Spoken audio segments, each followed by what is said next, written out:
Hello, everyone. Today, I'll talk about our new results on lower bounds for the leader election problem in the shared memory. I'm Rati Gilashvili from Novi Research, and this is a joint work with my collaborators, Dan Alistra and Georgi Nadiradze from IST Austria. Leader election problem deals with n processors that might participate in solving the task, and each processor that participates needs to return either a win or a lose indicator. We require guarantees, specifically we require guarantees that are weaker than usual because we are proving lower bounds, and the weaker requirements implies a stronger lower bound.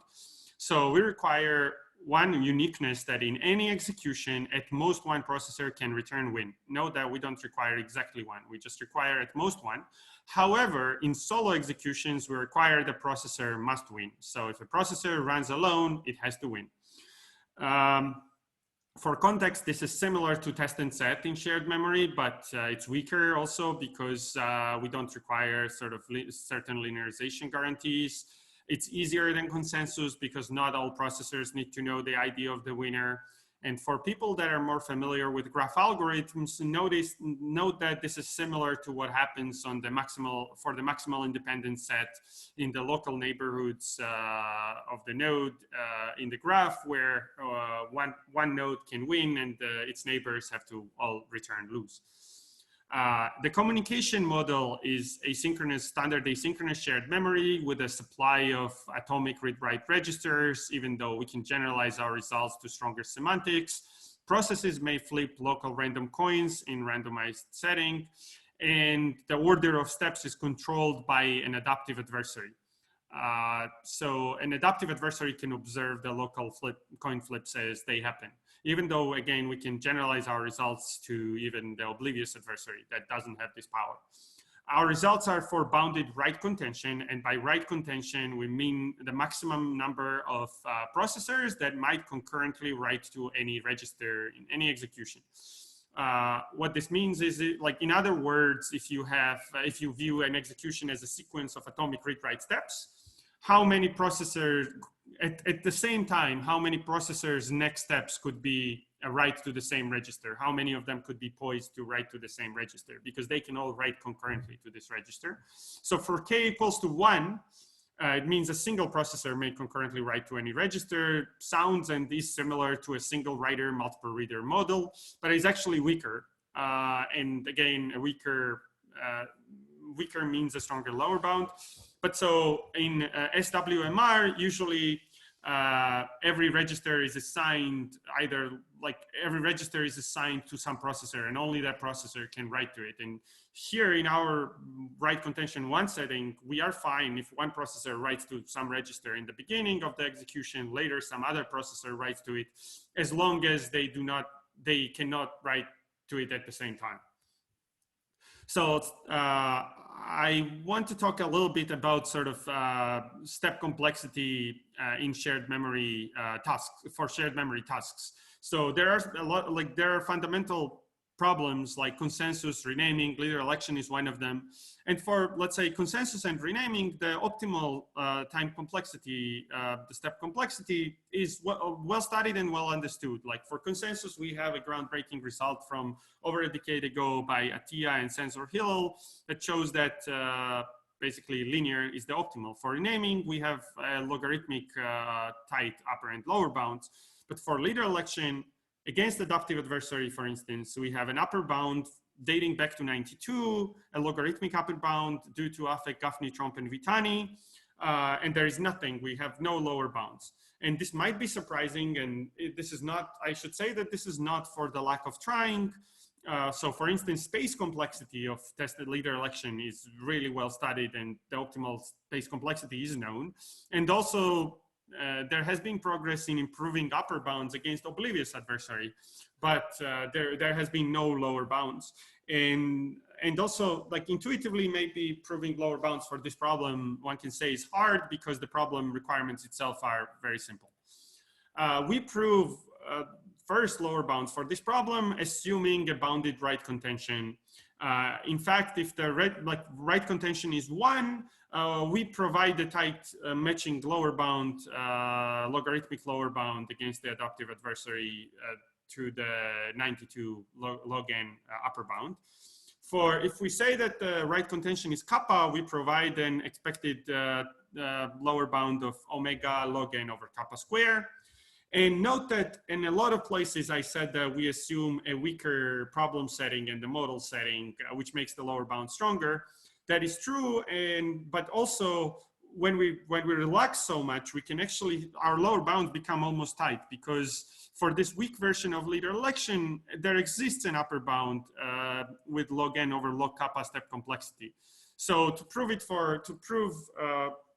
to avoid these upper bounds, of course, one would have to, again, make some assumptions stronger. But what we prove in that setting applies to sort of the standard leader election, but is also almost tight for whatever assumptions we make. Let's start by a deterministic case, contention 1 for warm up, and I'll show you an argument that proves a logarithmic lower bound. So in fact, define a blame, basically blame count for every processor, initialize them with 0, put all processors in the same bucket, and follow the same following adversarial strategy. Every time we pick a processor with the minimal blame count from the bucket, we run it until it's about to write to a register that some processor that's still in the bucket will read in its execution, in its solo execution. We remove J from the bucket. We increase the blame of that processor that will read this register that J is about to write. And now we iterate until there is one processor left in the bucket. Note that the second step here is key, because for instance, how do we know that we can run J and it will write to a register that some processor will read? Well, in fact, we can prove that every processor, for any two processors J and K, in its solo execution J will write to some register that K will read. The reason is that otherwise we could combine these executions, and for both processors, they would be indistinguishable from solo. They would both win, and this would contradict the uniqueness requirement for the leader election. So in particular, for every processor that's still left in the bucket, they will read something that J writes. So we just stop J at the first such instance. Also, every time we remove a processor from the bucket, it's stopped and it's about to write to some register. All these registers are going to be different, because otherwise, basically, we can show that these executions, these solo executions of processors can also, in this combined execution, basically, we violate the contention 1. And we can define a potential that is basically 2 to the blame for every processor is still in the bucket, and we can show that the potential remains at least n. And this is because of the minimality of how we choose the processors from the bucket. And then in the end, the potential at least n means that the last processor has blame at least log n. Each unit in the blame corresponds to a distinct register that the processor is going to read. So basically, we found the processor that's going to make log n reads in its solo execution. And that completes the deterministic lower bound in this case. How would we generalize this to a randomized lower bound, though? We knew how to generalize the assignment of the blames. So every time we remove a processor, in the previous slide, we added one blame to some processor. Even if we had to add a total weight of 1 fraction, but distributed across everybody that's still in the bucket, you can still make the argument work. Unfortunately, this wasn't enough, because because not only there are probabilities of reading and writing, but actually in the solo executions that happen with different probabilities of the same processor, it could write to registers in completely different orders. And order is also really important for the deterministic argument. So it's very hard to follow the same structure of the deterministic argument and just generalize here and there to account for probabilities. And what we end up doing is a sort of spectral approach. And because the order is what was killing this first sort of idea, you can view it that basically we are we want to incorporate all possible orders that a deterministic argument could do, and then somehow show that there exists some processor that reads a lot, right? And so technically, this spectrality of this argument is that we will sum up a target function that's a surrogate of the number of reads over a spectrum of executions, and in the end we'll do a pigeonhole argument by processors and find a processor that will have to have a large sort of step complexity because it will have to read a lot of registers in expectation. Note that there is a lower bound from Stock 894 that also proves logarithm log n for the deterministic single writer multi-reader case. So a different way of proving what I showed you, similar to what I showed you in the last slide. However, their argument is even more tied to the determinism and so on of the assumptions. So it's even more unlikely to be generalizable to randomized. So we attempt to start with our sort of deterministic approach that I showed you in the last slide, and basically with this spectral approach, try to push it to the randomized lower bound. So let me make do some definitions. So S of P is going to be a set of all possible solo executions of a processor. And for every processor, we'll have a probability distribution over its solo execution. So for every E, that's a possible solo execution of the processor. If we sum up the probabilities, we'll get one. And the trace is of a given execution E is the ordered sequence of the registers that are written in E. And it's deduplicated. So let's say for a purple processor here, the trace starts with R1, R2. If it were to write to R1 again and to R3, the trace would start with R1, R2, R3. Because every register only appears once in the trace, the first time it's written. So we define A of R as all the solo executions of any solo execution of any processor that reads R. BR is defined analogously as any solo execution of any processor that writes to R. And then the read potential rho of R is sum of probabilities of these executions in their respective distribution over the solo executions of the processor that's doing this execution. And the phi of R is the sum of probabilities of the executions that write to R, solo executions. This is the main spectral lemma that we do. So it just says that basically for any solo execution of some processor P with trace, with a certain trace, if we go over all the registers in the trace, the registers that are written during this execution, and we sum up the read potentials of these registers, and we normalize it by this term, the sum is going to be at least ln of n. Now note the similarity here to the deterministic argument. So there as well, every time we stop the processor, we had the write, it implied the read. Here we find the write because we go over the registers that are written during an execution. And we find, so it's a register that's being written to by this execution. And we add the read potential, corresponding read potential, the same way we were adding one because some processor was going to read it. So we were adding blame one. So here we are adding the whole read potential of R, but we're normalizing it because we are doing the spectral approach. So for every write, we will add there might be different writes by different processors to the same register R, and we would be adding the same read potential of R every time.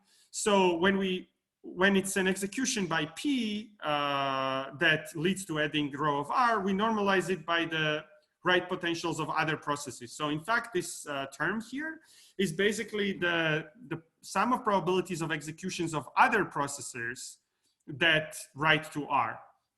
So this is basically to avoid a double counting in this spectral argument. A +1 is there for technical reasons. It can be done differently, but the advantage is that when we sum up, we can replace 1 with the missing term, because note that it's basically for an execution of P, we are summing up all the terms except for the processor P. And if we summed up probabilities of P's executions, it would be at most 1. And then it would actually fill this up to a full write potential of R. So because it would be sum of all solo executions of all processors that write to R. So basically we would get this term that basically we would be summing up a read potential over write potential for every R in the trace. And then this is a separate lemma that we prove that basically the write potentials get canceled and we just get a sum of read potentials of all the registers. They get canceled because note that in the inner term, we are summing up over all the R's in the trace, which are the R's that are being written and their probabilities are on the outside. So if you reorder terms, basically the phi of R gets canceled. And now we just do a pigeonhole because we know that basically there are n processors. For every processor, we can find the expected number of reads that will do it in solo executions, and at least one of them will have to do more than the average. And the average here will be, because of this inequality, will be ln of n. And this is the end of the proof. However, we have to show how we prove this lemma itself, right? Because in the previous slide, we showed how we can, once we have this lemma, we can sum up over all the executions of all the processors and complete the lower bound. But how do we prove this lemma itself? The idea is to zoom in on this term and basically show that this term is actually upper bounded by the sum of read potentials of all the registers that were written in E before R.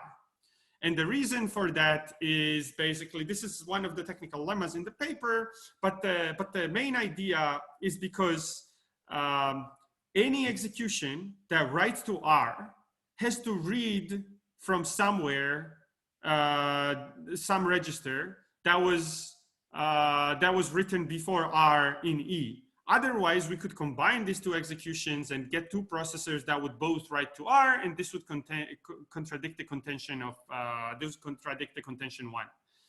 So now, if we replace this term with the sum of all the read potentials of all the registers that occur before R, basically, then we can show that this sum is greater than or equal to ln of 1 plus the sum of all the read potentials of all the registers in the trace. This is just a property of integration of like a sequence of numbers. So we also prove this, but it's just a mathematical property. Now to complete the argument, we just show that this sum of read potentials is at least n minus 1. And then basically we get that the sum that we had in the beginning is greater than or equal to ln 1 plus n minus 1. So ln of n as desired, right? And the reason this sum of read potentials of all the registers in the trace is at least n minus 1 is because for every other processor, for every other solo execution of every other processor, other than the processor P that runs in E, they have to read at least one of the processor that P wrote in E. And these are all the registers in trace of E. And the reason for this is because otherwise we can combine them indistinguishably and P and Q would both win. And note that this is basically the same thing as we used in the deterministic argument. Then we can generalize our results to contention kappa. This is sort of, a non-trivial sort of generalization. And the intuitions that I can give are mostly sort of symbolic and technical, but the idea is that like the spectral lemma doesn't work anymore. So we have to work directly over the sum. And note that this thing that if two processors were about to could write to the same register, one of them had to read something that the other wrote before. This doesn't apply anymore because now we have a higher contention. But then we can sort of find a grouping strategy and like make +1 instead of +1 get plus kappa. And in the end, we lose kappa square in summation, and we get this lower bound that I advertised of the sum of read potentials will be ln over kappa square, but the lower bound after pigeonhole will be ln over kappa square. So to conclude, so the implication for theoretical purposes is that finally we have the first step complexity lower bound for the leader election problem in a synchronous shared memory. Practically, this actually means that algorithms must pay either contention, so it has to allow for the possibility of multiple processors wanting to touch the same memory location at the same time, or it has to have a higher step complexity. As I mentioned, we know how to generalize to stronger primitives like two-process test and sets. This is actually already in the paper. We also know actually the whole argument works for the oblivious adversary, and it doesn't contradict any of the known upper bounds, because the upper bounds also allow higher contention. And actually, we also know how to improve the lower bound such that it's not with expectation. It's not the expected step complexity of log n, but sort of we can find a process that with probability 1 will perform log n reads. Note that for the future work, this problem is not near fully resolved. But as I mentioned previously, we made a lot of relaxations, and to get a stronger lower bound, one would have to tighten some of the assumptions that we made. That is everything. Thanks a lot for your attention.